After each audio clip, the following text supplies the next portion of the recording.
வணக்கம். தமிழ் ஃபுட் கார்னர்ல இன்னைக்கு ஒரு நூடுல்ஸ் ரெசிபி பார்க்க போறோம். Hakka noodles. இது ஹோட்டல்ல சாப்பிட அதே டேஸ்ட்லயே ரொம்ப சூப்பரா இருக்கும். இப்போ எப்படி பண்றதுன்னு பார்க்கலாம். இது வரைக்கும் தமிழ் ஃபுட் கார்னர் சேனலை சப்ஸ்கிரைப் பண்ணாதவங்க சப்ஸ்கிரைப் பண்ணிக்கங்க. இந்த பேன்ல 2 லிட்டர் தண்ணி விட்டு நல்லா கொதிச்சிட்டு இருக்கு. இதுல 1 டேபிள் ஸ்பூன் ஆயில் சேர்த்திருக்கேன். 1/2 டேபிள் ஸ்பூன் சால்ட். இந்த மாதிரி ஆயில் சேர்த்தோம்னா நூடுல்ஸ் ஒன்னோட ஒன்று ஒட்டாம நல்லா கரெக்டா வெந்து வரும். நல்லா மிக்ஸ் பண்ணி வச்சுட்டு ஒரு பாக்கெட் ஹக்கா நூடுல்ஸ் சேர்க்கிறேன். இந்த நூடுல்ஸ் 5ல இருந்து 6 நிமிஷம் வேகட்டும். நூடுல்ஸ் ரொம்ப சாஃப்டா வெந்துடக்கூடாது. ஒரு 75% வெந்தா போதும். இப்ப 5 நிமிஷம் ஆச்சு. நூடுல்ஸ் பாத்தீங்கன்னா 75% அளவுக்கு வெந்திருக்கு. ஓவர் குக் ஆயிடக்கூடாது. இப்ப இத உடனே வடிகட்டிடலாம். வடிகட்டிட்டு உடனே நல்லா சில்லுன்னு உள்ள தண்ணியை விட்டு வாஷ் பண்ணிடணும். இந்த மாதிரி கோல்டு வாட்டர் விட்டு வாஷ் பண்ணோம்னா நூடுல்ஸ் மேலும் குக் ஆகாம இருக்கும். இந்த மாதிரி கோல்டு வாட்டர்ல ஒரு தடவை அலசிட்டு அடுத்து தண்ணியெல்லாம் கம்ப்ளீட்டா வடிஞ்சதுக்கு அப்புறமா ஒரு அகலமான பிளேட்ல இதை மாத்தி வச்சிடலாம். இந்த மாதிரி மாத்தி வச்சிட்டோம்னா நல்லா ட்ரை ஆயிரும். இதுல லைட்டா 2 டீஸ்பூன் மட்டும் ஆயில பரவலா சேர்த்து லைட்டா இந்த மாதிரி பரட்டி விட்டுருங்க. இந்த ப்ராசஸ் பண்ணோம்னா நூடுல்ஸ் ஒன்னோட ஒன்று ஒட்டாமையும் இருக்கும், அதே சமயம் நல்ல ட்ரையாவும் இருக்கும். இந்த பேன்ல 2 டேபிள் ஸ்பூன் ஆயில். இதுல 1 டீஸ்பூன் நல்லா பொடியா சாப் பண்ண இஞ்சியும் 1 டீஸ்பூன் பொடியா சாப் பண்ண பூண்டும் சேர்க்கிறேன்.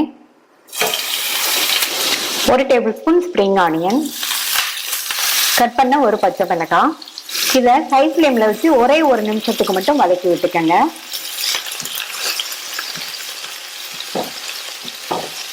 அடுத்து கட் பண்ண ஒரு மீடியம் சைஸ் வெங்காயம். இதையும் ஒரே 1 நிமிஷத்துக்கு வதக்கிட்டு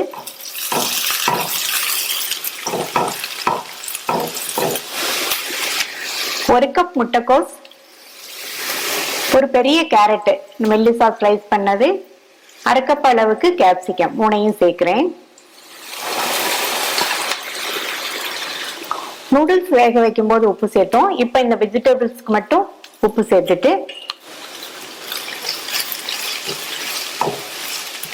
ஹை ஃப்ளேம்லயே வச்சு ஒரே 1 நிமிஷத்துக்கு இந்த வெஜிடபிள்ஸ் வதங்கட்டும். வெஜிடபிள்ஸ் ரொம்ப நேரம் வதங்கக்கூடாது. இதுல 1 teaspoon soya sauce, 1 teaspoon vinegar, 2 table spoon tomato ketchup, 2 table spoon chilli sauce சேர்த்துட்டு நல்லா ஒரு தடவை கலந்துருங்க.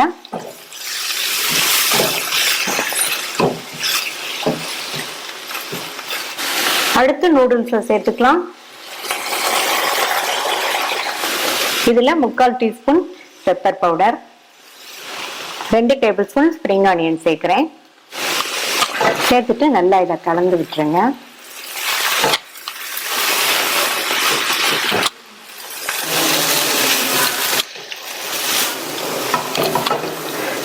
நல்லா ஒண்ணா மிக்ஸ் பண்ணியாச்சு. ஸ்டவ் ஆஃப் பண்ணியாச்சு. சூப்பரா டேஸ்டான ஹக்கா நூடுல்ஸ் ரெடி ஆயிடுச்சு. இதே மாதிரி செஞ்சு கொடுங்க. குழந்தைங்கள்ல இருந்து பெரியவங்க வரைக்கும் எல்லாருமே விரும்பி சாப்பிடுவாங்க. ட்ரை பண்ணி பார்த்துட்டு உங்க கமெண்ட்ஸை சொல்லுங்க. Thank you.